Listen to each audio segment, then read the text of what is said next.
भ्रष्टाचारीले बोल्न पाइरहेछ। भ्रष्टाचारी हो, खुलेआम बोल्न पाइरहेछ। बोल्ने मात्र होइन, नेता पनि हुन पाइरहेछ। सार्वजनिक रूपमा भाषण दिन्छ भ्रष्टाचारीले। एउटा कानुनी राज्यमा भ्रष्टाचारीले बोल्दै हिँड्न पाउँछ? खुलेआम? एउटा कानुनी राज्यमा खुलेआम भाषण दिँदै भ्रष्टाचारी नेता बन्दै हिँड्न पाउँछ? तर पाइरहेछ।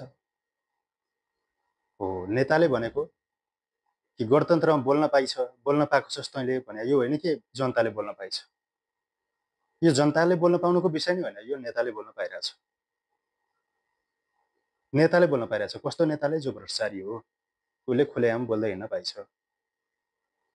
जबकि कानुनी राज्यमा भ्रष्टाचारीले खुलेआम बोल्दै हिँड्न पाउँदैन, तर यहाँ पाइरहेछ।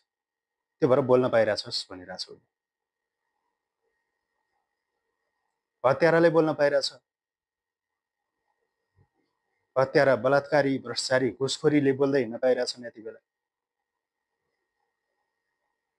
खुलेआम बोल्दै हिँड्न पाइरहेछन्, नेता बन्न पाइरहेछन्।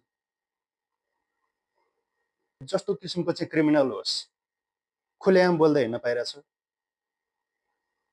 राजनीति गर्न पाइरहेछ, सत्तामा उही छ, उफ्रिँदै हिँड्न पाइरहेछ, जनतासँग बोल्दै हिँड्न पाइरहेछ, चिच्याउँदै हिँड्न पाइरहेछ।